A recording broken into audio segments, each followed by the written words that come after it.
अस्सलाम वालेकुम स्टूडेंट। आज की जो हमारी हदीस है नमाज दीन का स्तून है। तो लेक्चर नंबर 21 को डिस्कस करते हैं, जिसमें हमारे पास चैप्टर 14 को हम पढ़ रहे हैं। उसमें हमारे पास टॉपिक्स आ जाते हैं electrical energy and joule law and electrical power. 14.10 में हमारे पास electrical energy and joule law को हम डिस्कस करेंगे। तो सबसे पहले हम इसकी जो है एक एग्जांपल्स देख लेते हैं कि इलेक्ट्रिकल एनर्जी क्या होती है। बेसिकली आपके पास चार्जेस जब फ्लो करते हैं,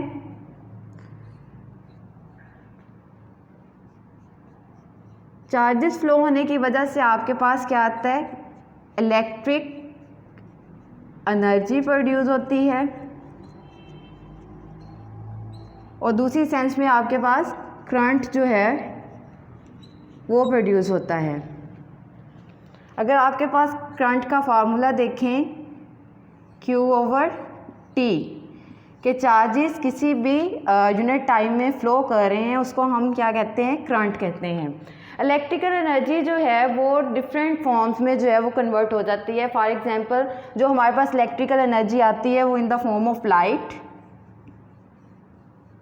एंड हीट होती है, कि वो आपको लाइट भी दे रही होती है और हीट भी दे रही होती है। लेकिन हीट जो हमारे पास है वो एक वेस्ट है कि हमारी किसी काम की नहीं होती। अब डिस्कस करते हैं कि चार्जेस किस तरह फ़्लो करते हैं। चार्जेस हमेशा जो है वो हायर लेवल से जो है वो लो की तरफ फ़्लो करना स्टार्ट करते हैं। एज़ इट इज़ हमारे पास जो है यूजुअली जो हमारे पास टर्बाइंस हैं, ये आपकी एग्जांपल्स दी हुई है कि हमारे पास टर्बाइंस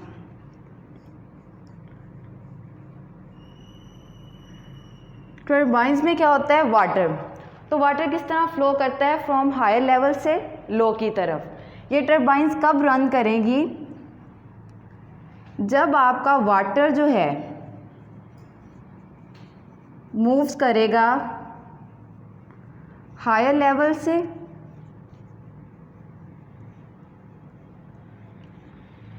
लो की तरफ।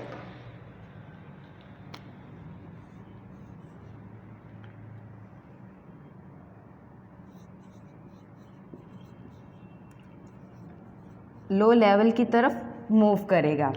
इसके नतीजे में हमारे पास क्या होगा, रिजल्टेंट आपके पास क्या मिलेगा कि जनरेटर जो है वो रन होकर आपको इलेक्ट्रिसिटी देगा।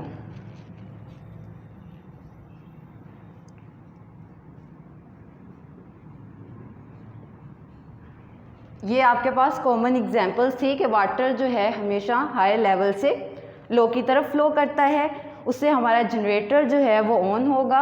जनरेटर जैसे ही ऑन हुआ इलेक्ट्रिसिटी आपको मिलेगी।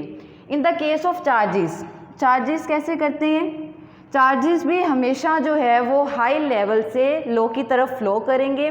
कैसे फ़्लो करेंगे, उनके अंदर पोटेंशियल डिफरेंस जो है वो हमारे पास प्रोड्यूस होगा। अब यहाँ पे चार्जेस ले लेते हैं। कोई भी कंडक्टर, कोई भी मटेरियल जिसमें हमारे पास चार्जेस प्रेजेंट होते हैं वो हाई लेवल से करेगा मूव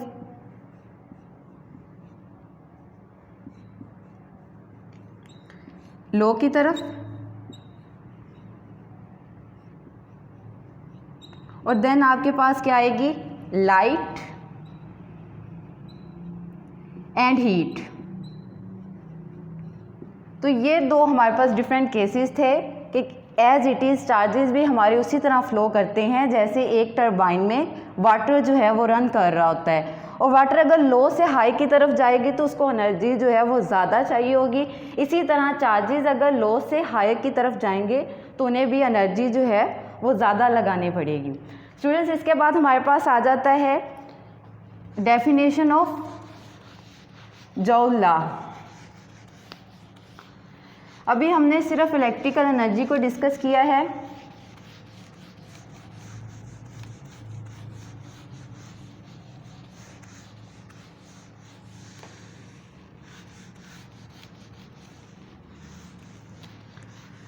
अब जॉउल लॉ हमारे पास क्या बताता है कि हमारे पास जो है the amount of heat generated in a resistance due to the flow of the charges is equal to the product of the current and voltage in a given time. आपको क्या बता रहे हैं कि जब चार्जेस जो हैं वो फ्लो कर रहे हैं किसी भी रेजिस्टेंस के अंदर, तो जो आपके पास प्रोडक्ट आएगी इन चार्जेस की फ्लो होने की वजह से रेजिस्टेंस में, वो किस फॉर्म में होगी, किसका स्क्वायर रूट होगा हमारे पास, I का एंड V का, इन दोनों का स्क्वायर प्रोडक्ट होगी हमारे पास। ये हमारे पास क्या था, जॉल लॉ। अब जो है हम इसको एक्सपेरिमेंटली जो है वो देख लेते हैं कि किस तरह जो है वो परफॉर्म कर रहे हैं। आपके पास 2 पॉइंट्स हैं, ये A एंड ये B।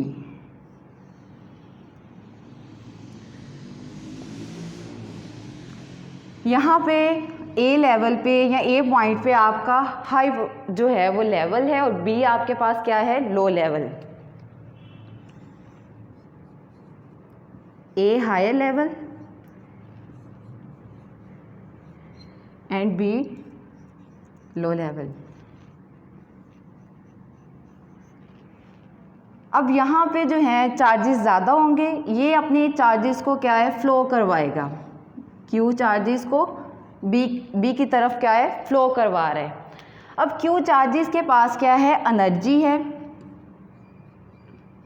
जो वो इमिटेड करेगा, रिलीज़ करेगा या इमिटेड करेगा। ये जो एनर्जी रिलीज़ कर रहा है किसी एक्सटर्नल सोर्स से नहीं मिली उसको, वो उसके खुद की जो है वो एनर्जी है। क्यों उसके पास एनर्जी है, कि वो एट हाई लेवल पे प्रेजेंट है। अब ये एनर्जी जो है, अब इसके ऊपर क्या हुआ है, वर्क डन हुआ है। वर्क डन की वजह से क्या है कि ये B की तरफ जाएगा, B पॉइंट पे आके यहाँ पे हमारे पास due to the higher and low level हमारे पास पोटेंशियल डिफरेंस जो है वो यहाँ पे डेवलप हो जाएगा। अब यहाँ पे अगर हम वर्क डन लिख लें कि जो एनर्जी उसको मिल रही है in the form of work done हुआ, हमारे पास चार्जेस जो हैं मूव किए हैं due to the potential difference. यहाँ पे एक बहुत जो है क्वेश्चन इंपॉर्टेंट है कि चार्जेस कब मूव करते हैं, जब वो पोटेंशियल डिफरेंस डेवलप करते हैं, हाई से लो की तरफ जा रहे होते हैं। तो ये आपके पास बन गई वर्क डन। वर्क डन तब होगा अगर एक चार्ज जो है वो पोटेंशियल डिफरेंस की वजह से मूव कर रहा है। नेक्स्ट इसके बाद एक ये हमारे पास बन गई। इसके बाद हमारे पास आ जाता है कि हमारे पास अगर चार्जेस है, वोल्टेज है, तो डेफिनेटली करंट भी होगा। तो वो करंट हमारे पास कैसे होगा, I इक्वल है Q/T। ये हमें कहाँ से पता चला है, हम यहाँ पे फार्मूलाज लिखेंगे, उन फार्मूलाज को क्या करेंगे, कंबाइन करेंगे, तब आपके पास जॉल लॉ की जो है वो स्टेटमेंट बनेगी। फर्स्ट उसने कहा वर्क डन हुआ, वर्क डन होने की वजह से उसने कहा कि पोटेंशियल डिफरेंस था और चार्जेस मूव कर रहे थे। नेक्स्ट में उसने कहा कि अगर पोटेंशियल डिफरेंस यहाँ पे है, वोल्टेज है, तो डेफिनेटली आपके पास करंट भी प्रोड्यूस होगा। तो हमने यहाँ पे करंट का फार्मूला लगाया। अगर मैं ये वाला जो है Q/T की वैल्यू जो है इसमें पुट कर दूँ,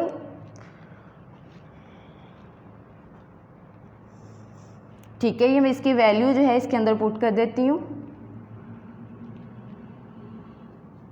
W, सॉरी यहाँ पे लिख देती हूँ,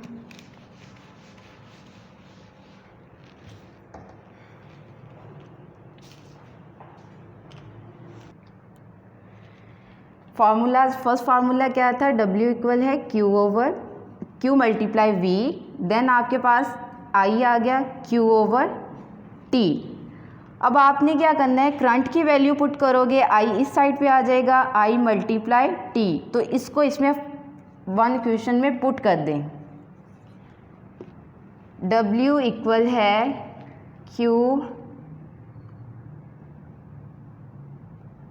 I multiply T multiply V। ये आपके पास वर्क डन जो है in the case of current भी उसके अंदर फ्लो कर रहा है, वोल्टेज भी फ्लो कर रहे हैं, एंड टाइम पीरियड के अंदर है।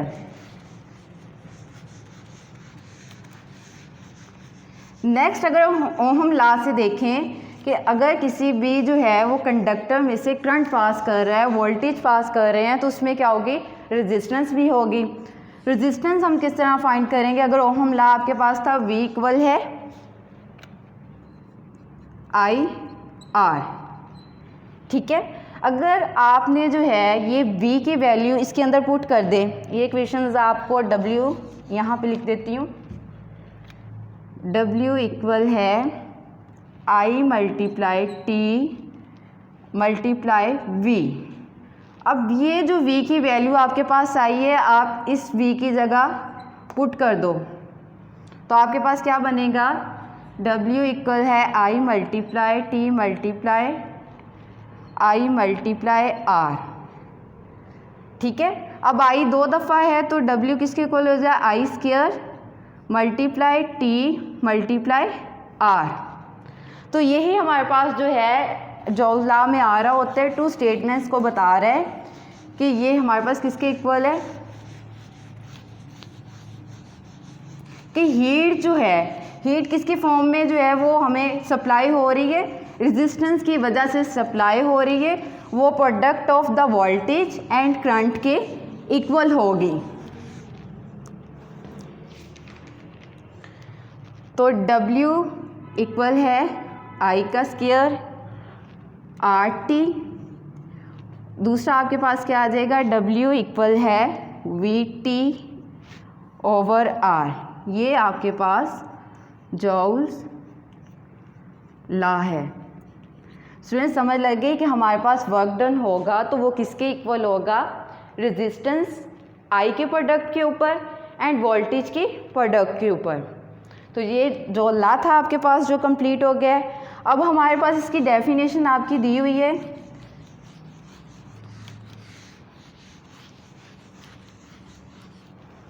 कि amount of heat generated in a resistance due to the flow of charges, the amount of heat का आपको पता चला है ना किस तरह हीट प्रोड्यूस होगी, एक्सटर्नली नहीं है, इंटरनली वो अपनी जो है हीट को रिलीज कर रहा है और इसी हीट को जो है वो आगे फॉरवर्ड कर रहा है। The amount of the heat generated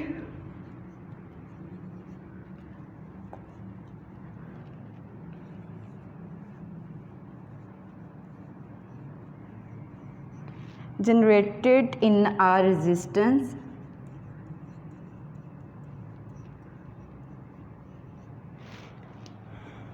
due to the flow of charges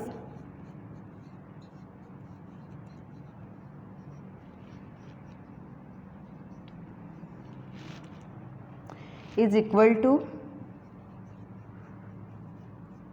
square of current I and voltage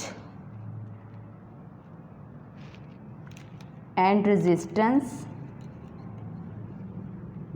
R in time।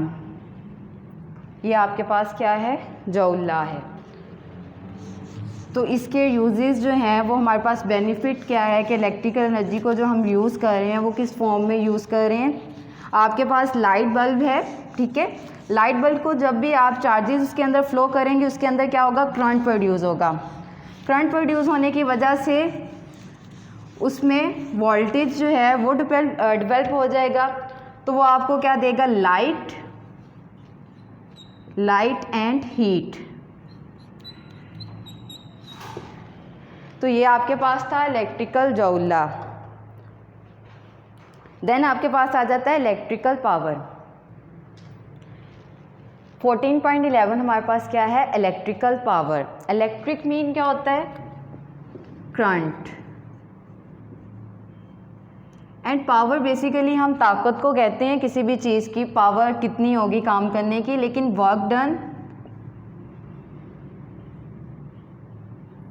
In unit time, कि एक जो है सेकंड में या 5 सेकंड में उसने कितना काम किया है, उसकी पावर कितनी थी, उसको हम क्या कह रहे हैं, काम करने की एबिलिटी को हम उसकी पावर बोल रहे हैं। और इलेक्ट्रिक मीन करंट। तो यहाँ पे इसकी डेफिनेशन क्या हुई, the amount of current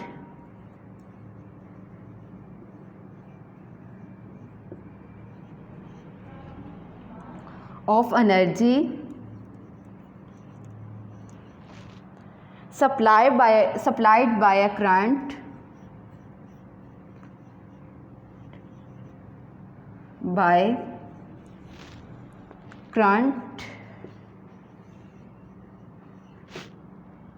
in unit time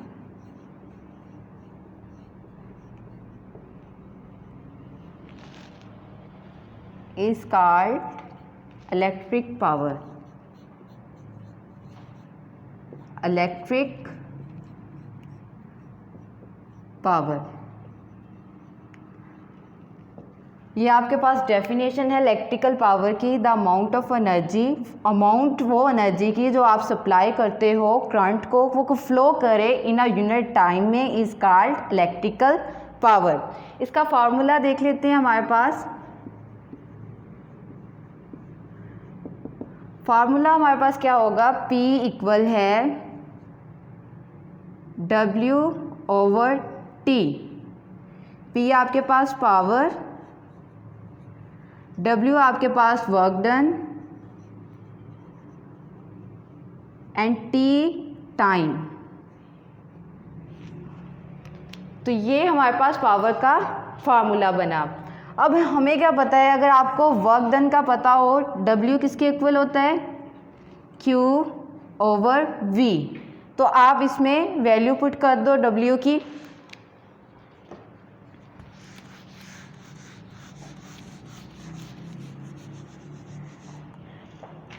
यहाँ पे P आपके पास था, W की वैल्यू यहाँ से पुट कर दें। W किसके इक्वल होता है, Q/V के, QV/T। ये आपके पास सेकंड बन गई। एज इट इज़, जैसे हमने इलेक्ट्रिकल जो था हमारे पास एनर्जी एंड जॉल लॉ था, उसमें हमने डिफरेंट जो थी हमारे पास बन रही थी कि ये कंडीशन है, अगर रेजिस्टेंस है तो हमारे पास क्या होगा, वोल्टेज है, अगर वोल्टेज है तो करंट फ्लो करेगा।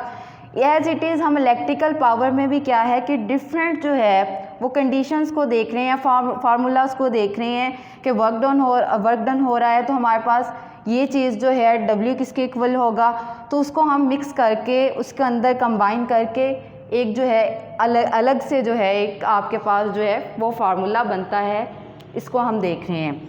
अब Q जो है वो V/T के इक्वल है। यहाँ पे हमारे पास क्या है, V किसके इक्वल होता है, IR के, ठीक है। और आपके पास V IR के इक्वल है एंड देन जो है I2, इसमें आप क्या करें कि V की वैल्यू को क्या करते हैं, पुट कर दें। V में V की वैल्यू को पुट कर दें तो आपके पास क्या बनेगा, IR एंड T, ठीक है। और ये आपके पास स्क्वायर की फॉर्म में आएगा। तो स्टूडेंट, ये आपके क्या थे कि हमारे पास यहाँ पे 3 पावर्स के फार्मूला बनते हैं, जो आपके पास पावर को किसी भी तरीके से फाइंड आउट किया जा सकता है। एक आपके पास बना P इक्वल है QV/T, देन आपके पास ओहम्स लॉ से आया IV, उसके बाद आपके पास रेजिस्टेंस से आया I का स्क्वायर R। तो ये फार्मूला है। अगर आपके पास पावर फाइंड आउट करनी है एज इट इज़, इन तीनों फार्मूला से आप फाइंड आउट कर सकते हो। इसके बाद हमारे पास आ जाता है किलोवाट। एनर्जी का वैसे यूनिट हमारे पास जौल होता है। जौल जो है वो छोटा यूनिट है, हम इससे बड़ा यूनिट लेंगे जिसे किलोवाट और आवर कहते हैं।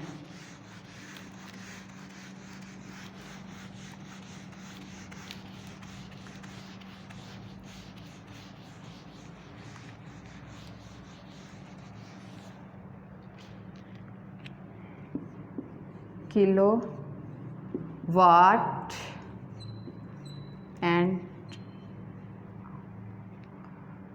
आवर। किलो में आपको पता है हमारे पास कितने होते हैं, 1000।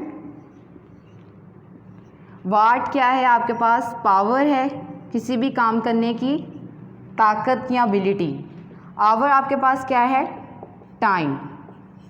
तो किलो वाट और आवर आपको क्या बता रहा है कि 1 किलो में और आपके एक टाइम में या एक सेकंड में कितना उसने जो है वो काम किया है।